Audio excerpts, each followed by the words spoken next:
Pega papel e caneta, porque hoje a gente vai destrinchar o GALG 11. Ou futuro GARI 11. Vamos ver o que está acontecendo com esse fundo, porque ele foi um dos fundos que eu coloquei na nossa carteira, né? Dá uma olhada nisso aqui, ó. A nossa carteira de R$250, ó, adeus INSS aqui, R$250 por mês, que eu tô aportando junto com você. Eu coloquei o GALG 11 aqui, ó. Inclusive tá subindo aí 1,09%. Eu quero mostrar para vocês tudo que tá acontecendo com o fundo e a gente vai pegar. Não espere que esse vídeo seja curto, porque eu vou pegar o RI, eu vou ler junto com você, vou mostrar a subscrição, vou te mostrar muita coisa aqui que você vai aprender um outro nível de análise de RI, meu parceiro. Então fica comigo, você vai entender tudo o que está acontecendo com o GALG 11, se está na hora de comprar, se está na hora de vender, o que você vai fazer com o seu GALG 11, né? Então vamos lá. Você tem que entender primeiro, fazer uma análise qualitativa dos indicativos. Você consegue ver aqui que ele é um fundo base 10, com R$ 9,26 você consegue adquirir uma cota. Ele está pagando incríveis 10,72% de dividendo yield. Por que eu falo incríveis, Léo? Tem fundo que paga 13, tem fundo que paga 12, porque esse aqui, até então, ele é um fundo de logística, tá? E um fundo de logística pagar isso aqui é realmente bastante. Tem um PVPI de 1,02, então ele está sendo vendido 2% mais caro do que ele realmente vale, uma liquidez absurda de 2,9 milhões, entregou uma valorização de 12,79% nos últimos 12 meses. Olha só, ele tem um valor patrimonial de 521 milhões e ele fez uma subscrição, ele emitiu uma subscrição que inclusive já finalizou para poder aumentar esse patrimônio para 1 bilhão. A gente vai discutir tudo sobre isso aqui nesse vídeo. E até então ele tem aqui um número de cotistas de 102 mil. É muita coisa, meu parceiro. É muita coisa e provavelmente esse número só vai aumentar com essa nova emissão que ele vai fazer. Olha o pagamento de dividendos desse fundo. É estável pra caramba, né? De 0,08 centavos já por muito tempo, desde 2020, quando ele surgiu. Ele só teve aqui esse mês aqui que ele pagou 0,01, mas o restante foi sempre a mesma coisa. Se a gente pegar aqui anual, olha isso aqui, em 2021 pagou 96 centavos, 2022 89 centavos, em 2023 96 centavos, né? Mesma coisa. Aqui ele pagaria também 96 centavos. Se aqui naquele mês, né, que eu te mostrei que pagou só 1 centavo, pagasse 0,8. Então ele vem pagando 0,8 centavos desde lá e paga praticamente a mesma coisa todo o tempo. Isso é muito bom para o fundo imobiliário, né? Porque quando o cotista compra uma cota de um fundo imobiliário, o que ele quer? Ele quer renda passiva. Se a renda passiva é previsível, se é estável, pô, perfeito. Você não quer um fundo que paga 0,8 centavos no mês, 0,1 no outro, e 0,5 no outro, e 15 no outro. Você não quer instabilidade, você quer estabilidade de pagamento de dividendos. Esse aqui é um ponto pro fundo, tá? Então eu anotei aqui que eu tenho que mostrar duas coisas muito interessantes dentro do RI desse fundo. Então vamos abrir aqui o RI desse fundo. Já te ensinei a abrir RIs de fundo, né? Então se você não sabe ainda, vai assistir as análises dos outros fundos imobiliários, que lá eu ensino passo a passo para chegar nesse documento aqui que é o RI. Eu vou te ensinar aqui agora porque a gente tem muita coisa para falar, então para poder não perder muito tempo, tá? Mas só vamos para as informações principais aqui desse fundo. Ele tem um valor patrimonial aí de 525 mil, tá pagando aí 0,08 e 4 décimos, né? Tem um pagamento de dividendo muito alto. Da onde vem? Já vamos logo explicar isso aqui, né? Da onde vem esse pagamento de dividendo tão mais alto do que os outros fundos de logística? É porque ele tá alavancado. O que é alavancagem, Léo? Alavancagem é quando o fundo fica devendo. Então ele quer comprar um imóvel, ele vai lá, pega dinheiro emprestado e compra esse imóvel. Ele emite um CRI, né? Se você for usar uma linguagem mais correta para falar de fundo imobiliário, se você fala dívida, o pessoal vai entender. Mas se você falar assim, ele emitiu um CRI para poder comprar um imóvel, aí o pessoal sabe que você é investidor de verdade. Ele emite um CRI, pega dinheiro emprestado para comprar um imóvel e aluga esse imóvel e vai pagando a sua dívida com o aluguel desse imóvel. Isso é alavancagem. É um jeito de pegar dinheiro emprestado de maneira inteligente. Inclusive o GALG 11 aqui, ele fez um negócio que eu achei genial. Vou mostrar aqui para vocês. Pode ver que o número total de cotista estava de 95 mil, já subiu para 102 mil lá, né? Foi um dos fundos imobiliários que mais cresceu desde 2020 para cá. Tem uma vacância de 0%, então todos os seus imóveis estão alugados. Aqui nos comentários gestor ele só fala que ele quer expandir, né, um dos galpões logísticos em 60 mil metros quadrados, né, o que está alugado para a antiga Souza Cruz. Então ele vai tentar fazer essa expansão para conseguir aumentar, né, a quantidade de galpões logísticos que ele tem, o quanto de metro quadrado que ele tem de galpão logístico, para poder alugar para BAT, né, a antiga Souza Cruz aí, beleza? E outra coisa que ele falou também é que no dia 25 de outubro o GALG anunciou uma emissão de cotas com o objetivo de captar 500 milhões de reais. Eu já te falei que ele tem um tamanho de 525 e ele queria captar mais 500 milhões para poder ficar com um valor patrimonial de 1 bilhão. Léo, o que é emissão de cotas? Já te expliquei também, tem um fundo completar sobre o MXRF11, sobre o que é emissão de cotas. Mas te resumindo aqui, se você quiser aprofundar, depois você clica lá nesse vídeo aqui, ó, para você assistir. Emissão de cotas é quando o fundo imobiliário fala assim: olha só, investidores, eu quero comprar mais prédios, mas não quero pegar emprestado não, tá caro o empréstimo. Vamos fazer o seguinte, eu vou emitir novas cotas, vocês compram essas cotas, aí eu pego esse dinheiro e invisto ele. É assim que é uma emissão basicamente falando. Ele queria fazer essa emissão para captar 500 mil reais. E não tem problema um fundo fazer emissão de cota. É até inteligente, dependendo do momento, que um fundo faça emissão de cotas realmente. Você só tem que saber o que o fundo vai fazer com essa emissão de cota, quais são os custos dessa emissão de cota, se vai ser bom ou não para o fundo, né? Então, você sabendo de todas essas características, e a gente vai comentar sobre isso aqui nesse vídeo, você vai julgar se é bom ou não essa emissão. Mas não tem como você falar que se a emissão foi boa ou ruim, só por ler aqui que ele anunciou uma emissão nova e que captar 500 milhões, né? Inclusive, eu vou te mostrar o quanto que ele já captou. Aqui você vê, né, que a distribuição do fundo vem aí batendo 8 centavos o tempo todo, então é um fundo realmente muito estável. Aqui tem um pouquinho da demonstração financeira dele. Olha só, aqui é a receita de locação, que prioritariamente é toda a receita dele vem de receita de locação. Então ele tem aqui, ó, 7 milhões de receita de locação. Aí ele tem 377 mil aqui, ó, com resultado de operações imobiliárias. Aí um rendimento aqui de um pouquinho de CRI, renda fixa. Todo fundo imobiliário ele tem um pouquinho em caixa, em CRI, renda fixa, né? Não quer dizer que ele é um fundo de papel, não. É só o caixa dele ali, que é de 1 a 5%, ele deixa ali rendendo e ele tem esse rendimento mensal aí. Então o total de receita ficou 7,5 milhões. E aí tem as despesas, ó, taxa de administração, 450 milhões,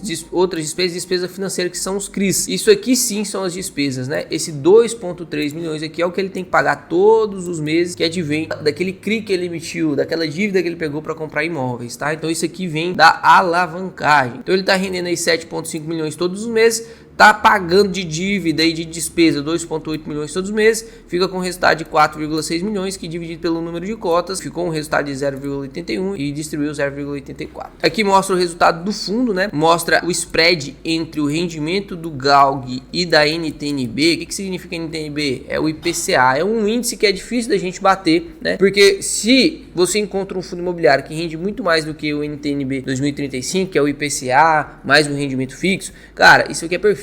Por quê? Porque quanto mais spread tem entre a NTNB e o rendimento que você está conseguindo, se for de um risco controlado, como o GALG é um risco controlado, você consegue criar um spread que tende à valorização da cota. Por quê? Porque todo mundo vai olhar para a NTNB para ver qual que é o que mais ou menos ela está rendendo. E ali a gente consegue ver que é de 5,75. Então se você consegue investir em uma coisa que tem um spread muito grande, compensa. Se por exemplo o rendimento do GALG tivesse aqui, ó, 5,8%, ia compensar? Não, o spread é muito pequenininho, o spread é a diferença entre um e outro, né? Era muito pequenininho, então compensava mais ficar na NTNB. Só que com um spread tão grande assim, cara, compensa mais vir pra cá. Então todo mundo vem pra cá, sobe o valor da cota. Você que entra antes ganha mais dinheiro, né? Porque você consegue ver que o yield do IFIX está de 9,7 desde janeiro de 2021 até outubro de 2023 e o do GALG está 10,73. Então realmente é um fundo que paga muito bem. Você vê que o crescimento de cotistas do fundo foi absurdo, né, cara? Olha o número de cotistas aqui, o tanto que cresceu, né, de junho de 2022 pra cá. Loucura, né, cara? Foi muita coisa, né? Saiu ali de 10 mil inscritos ali, 10 mil cotistas em maio de 2021 para mais de 100 mil cotistas, né? Loucura mesmo. Cresceu pra caramba. Então vamos lá, quais são os imóveis que ele tem hoje? Presta atenção, tá? Não dispersa não, porque é importante. Aqui a gente tá lendo o RI, você tem a oportunidade de ler o RI junto comigo. Cara, isso aqui foi tudo que eu sempre quis quando eu pagava 2 mil reais, 3 mil reais em cursos que falavam que ia ensinar fundos imobiliários, mas nunca leu um RI comigo. Nunca.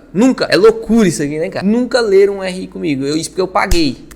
Aqui você tem a oportunidade de ver um RI sendo lido na íntegra, com críticas no RI, para você conseguir aprender mais, usar essas críticas para outros RI de maneira gratuita. E você não quer nem deixar o like, deixa o like aí.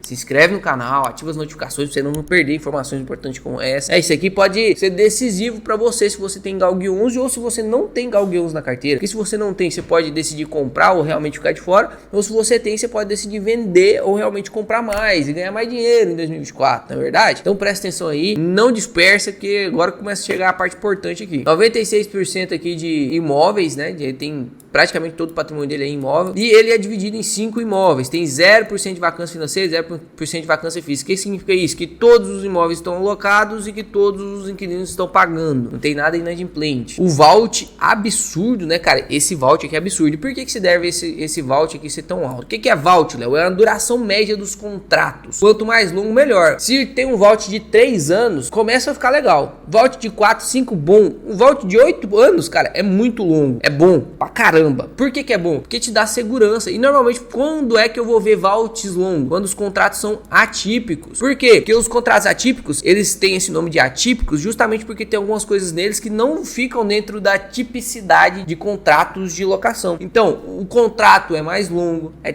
10, 30 anos, né? Como por exemplo. Então, os contratos são mais longos, como por exemplo, um contrato típico ia ter um vencimento de 2, 3, 5 anos. O contrato atípico tem um vencimento de 8, 10, 30 anos. A multa do atípico também é muito alta. Inclusive, o GALG11 fez um negocinho que bonitinho demais, que eu vou mostrar pra vocês vão ficar loucos. Então, realmente aí, contrato muito longo, você vai ter segurança aí com esses inquilinos, né? 2 inquilinos deles são a BRF. Em Salvador, inclusive, vou te mostrar um fato relevante desse galpão aqui. Inclusive, já até separei ele aqui no Google Earth, ó, vai ser completasse esse vídeo, tá? E ele tem mais 2 imóveis aqui no Rio Grande do Sul e mais um ali em São Paulo. Você consegue perceber que a BRF Salvador e a BRF Pernambuco, né, esses dois aqui, compõem 57% de toda a receita do fundo. Então, realmente, o BRF é uma grande locadora aí, grande inquilino do GALG11. E temos aqui também a BAT, né, que é a Souza Cruz, a antiga Souza Cruz, né, trocou aí, ocupando 40%. Inclusive, é aqui que o gestor falou que quer aumentar 600 mil metros quadrados ali para poder aumentar um pouco essa receita. E com certeza vai dar muito bom, porque o terreno já está preparado, o custo da construção vai ser muito mais baixo do que normalmente seria. Olha, todos os contratos atípicos, tá vendo? Tudo indexado aí IPCA. Então aquele negócio de, eu não invisto na renda variável porque não corrige do IPCA. A gente expliquei isso aqui várias vezes, né, cara? Ai, meu Deus do céu, o povo engana vocês mesmo, né, com renda fixa. Vamos para alavancagem aqui, eu quero te mostrar o que são CRIs casados. Olha que genial, a dívida desse fundo é bem alta. Todo o ativo dele dá 904 milhões, o patrimônio dele líquido, né, eu já mostrei para vocês, é de 525 milhões. Como assim, não? Se a gente fosse pegar todos os imóveis deles e vender, daria 904 milhões. Só que o que é dele de verdade? É 525 mil. É igual um carro que você financia. Você dá uma entrada de 20 mil e financia 50. Então, o seu patrimônio total, o carro vale quanto? 70. Se você vender o carro, quanto disso vem para você? 20 mil vem para você e 50 mil é dívida. Então, você tem que pagar, não é seu. Mesma coisa aqui. Então, a alavancagem, o passivo aqui, é dívida do fundo, que dá 41% de alavancagem. Léo, o pessoal do Método 2 de 1 sempre comenta aqui nos comentários que uma alavancagem saudável é abaixo de 30% e o GALG11 está com 41%. Como que você colocou aí dentro da sua carteira de R$250? Vou te explicar o motivo. Olha o prazo dos CRIs aqui, ó, igual ao contrato de locação. Ele casou de maneira inteligente, as dívidas que ele fez com os contratos locatários e ainda colocou um contrato atípico. Ou seja, olha só, aqui a gente tem o cronograma de amortização desse fundo, certo? Então aqui você pode perceber que uma das dívidas, que é essa BRF aqui, ó, de Salvador, vai quitar em dezembro de 2026, né? Então tem esse pagamento e quita. Inclusive, aqui o do Souza Cruz também quita, né? Esse aqui vai ter esse pagamento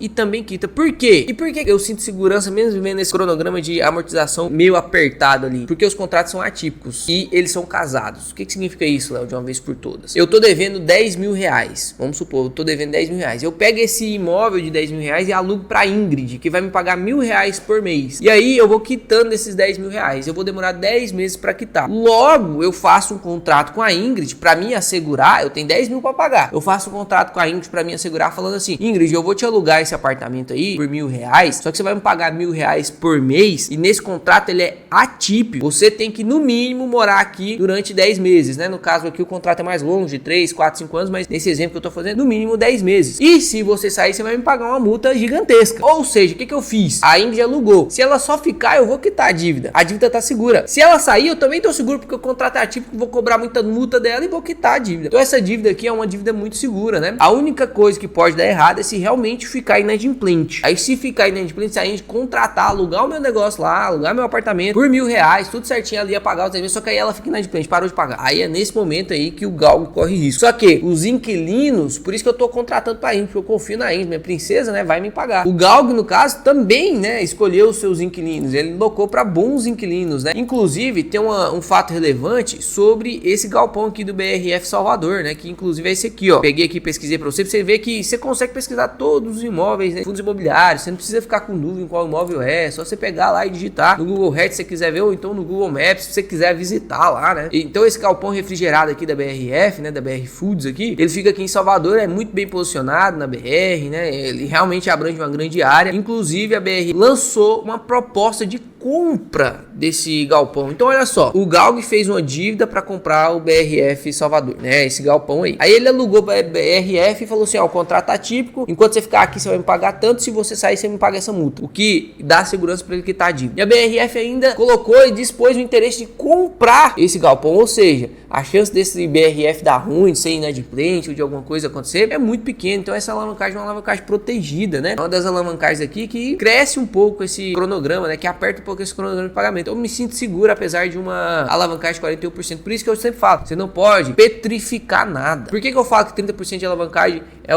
é dali para baixo? Porque na média, fundos imobiliários que têm mais de 30% de alavancagem, eles podem sofrer consequências mais graves. Só que não é porque ele tem mais de 30% de alavancagem que ele é um fundo imobiliário ruim, né? Eu tô te mostrando aqui o Galg 11, que é um fundo imobiliário bom. Eu já te mostrei o New L 11, tem 37% de alavancagem, também é um fundo imobiliário espetacular. Então você tem que ter olho clínico, né? Aqui são os imóveis, né? Tem o Souza Cruz aí, aqui no Rio Grande do Sul, né? Aqui tem o BRF lá de Pernambuco. Esse outro aqui é BRF de Salvador, aquele que eu te mostrei lá no Google Maps, né? Até parece mesmo, né? Ó, tem aqui mesmo, ó, aquele morrinho lá.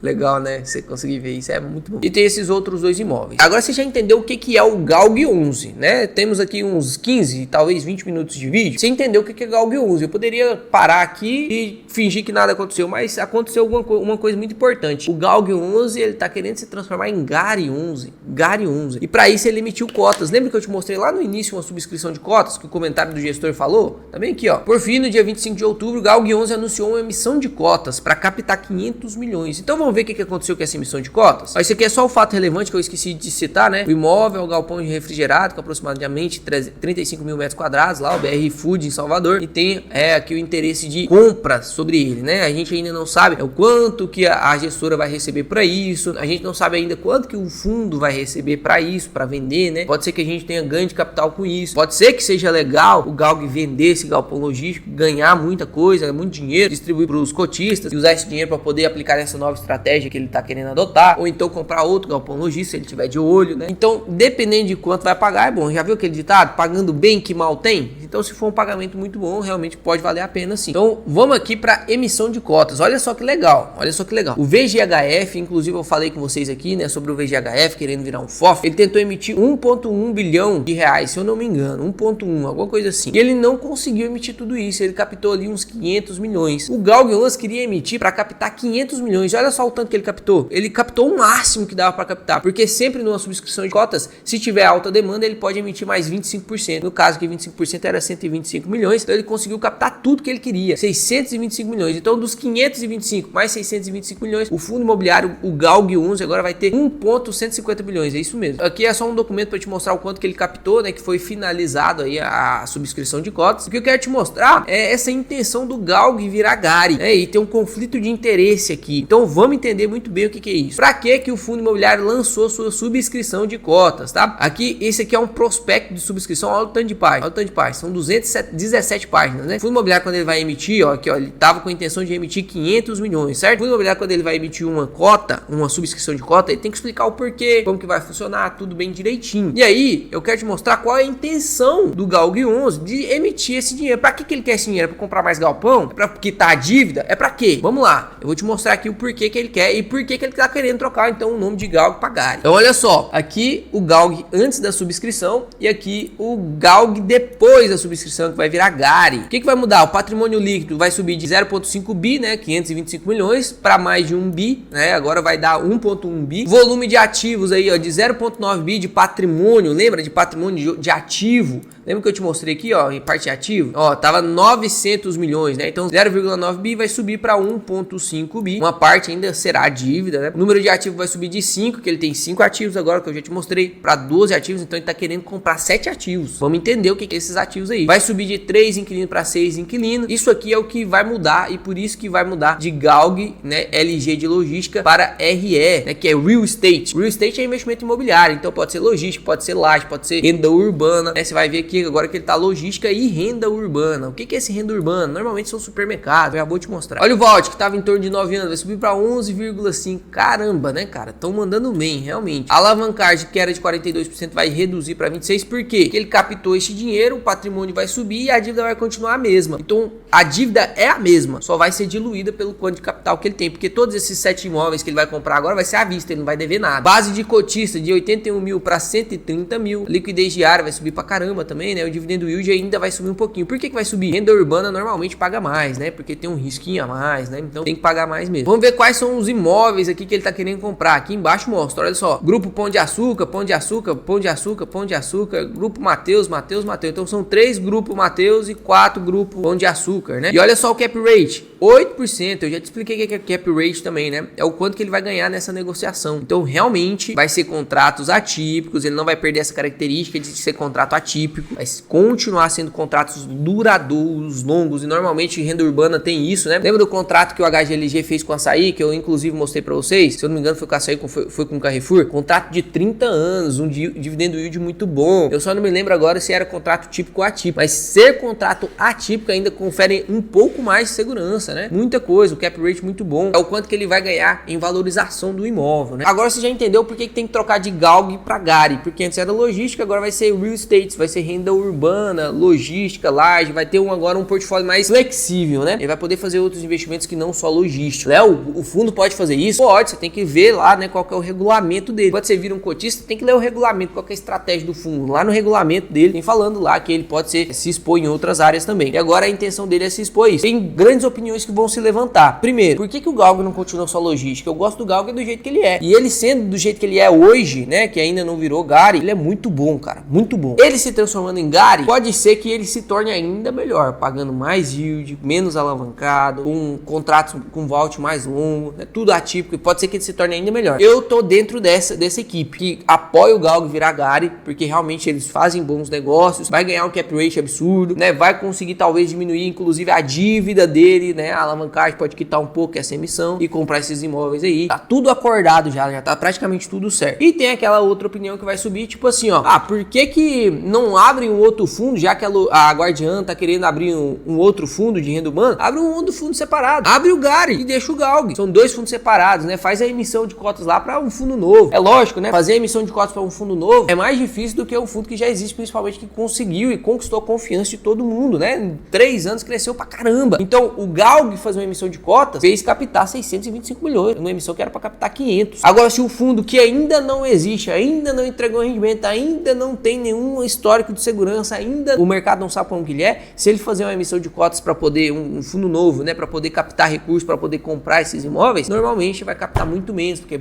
pouca gente confia. Então essa foi a jogada, né, e acredito que, na minha opinião, vai dar certo, só tem um probleminha pra gente finalizar o vídeo, que é o conflito de interesse. Por quê, Léo? Como assim? Inclusive, sempre que tem conflito de interesse, a CVM pede que o fundo faça uma assembleia. Então você que é cotista do GALG 11, vai chegar essa assembleia para você, vai chegar no seu e-mail para você fazer uma votação. Não é obrigatório que você vote, mas é interessante que você comece a participar disso, né? Porque quando você for milionário, quando você tiver muito dinheiro, isso vai acontecer se você continuar seguindo esse canal, se você continuar ativamente buscando produzir renda passiva, ativamente procurando aumentar sua rentabilidade, isso vai acontecer. É questão de tempo. Você vai ter posições mais relevantes, então você vai começar a ter que emitir suas opiniões, né? Ah, Léo, não tem opinião formada sobre isso. Pô, então estuda para você ter informação, para você tomar sua opinião sobre isso. É sempre bom que você vote, porque depois você não votou e aí o fundo virou o GARI 11 e você não queria que virasse GARI 11 e depois não dá para você reclamar. O voto tá lá, você tem que votar, né? E a CVM convoca essa assembleia justamente para poder fazer com que os cotistas opinem e decidam se vale a pena ou não votar. Por quê? Teve um conflito de interesse aqui. Esses imóveis que o GALG 11 vai comprar é também da Guardiã Logística. Tem ali alguma coisa da Guardiã Logística ali que gere esse grupo aí de imóveis, tá? Então, pensa comigo, como que pode um fundo, GALG 11, quando o GALG 11 vai comprar um imóvel, o cotista do GALG 11 quer que o gestor, ele compre pelo valor mais barato possível, correto? Você vai comprar uma casa. Então, quando você contrata um corretor de imóveis para comprar uma casa para você quer que ele te venda a casa mais barato possível, não é? É isso que nós cotistas queremos do GALG, que ele compre os imóveis mais baratos possíveis. E aí, o gestor, pensa comigo agora, o gestor lá desses imóveis, ele quer vender os imóveis pelo valor mais caro caro possível. Porque imagina, você agora é o dono desse apartamento aqui. E eu contrato um corretor para vender esse apartamento para mim. Eu vou pedir para ele, e vou querer que ele venda pelo valor mais caro possível. Então, olha o conflito de interesse. Se o gestor é o mesmo entre esses imóveis que serão comprados e o Galg, como que o mesmo gestor quer vender o mais caro possível e comprar o mais barato possível? Conflito de interesse. Então, os cotistas precisam aprovar essa transação, precisam aprovar para poder depois não falar e não questionar a CVM de que, pô, tinha um conflito de interesse aí. O Galg 11 pagou mais caro do que deveria só porque o gestor também gerenciava ali, né? E fez ganho de capital para poder ganhar mais taxa de administração, né? E aí, do mesmo jeito, do outro lado, né? O pessoal que tinha participação naqueles grupos de imóveis lá, né? Do grupo Mateus, do Pão de Açúcar. Pô, o gestor aqui, que também era gestor do Galg 11, vendeu barato demais pro Galg 11, né? Para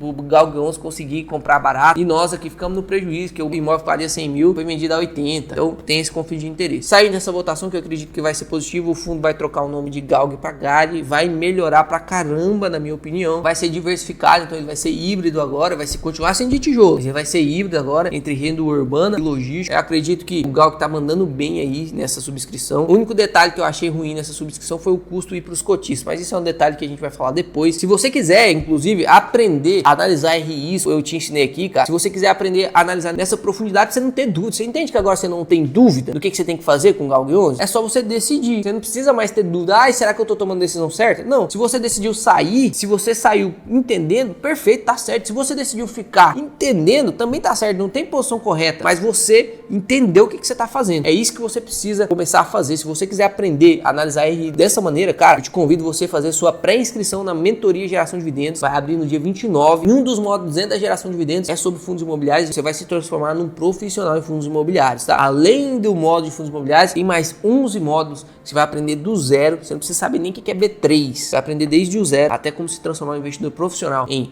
ações, fundos imobiliários, ETFs, BDRs, ativos internacionais, criptomoedas, imposto de renda. Vai acabar aquele medinho que você tem sobre o imposto de renda, até mineração de criptomoedas e opções eu ensino dentro da Geração de Dividendos, né? Então, não vacila. Não sei se eu falei renda fixa, que parece que é fixa, mas não é fixa não. Tem que tomar cuidado com isso, senão você vai perder seu dinheiro achando que tá num lugar seguro, né? Se inscreva aqui e eu conto com você para participar dessa mentoria que vai ser a melhor e maior do mundo. Eu tô te falando, cara. Se você não entrar, você vai se arrepender muito. Tem mais investidores? Até o próximo vídeo.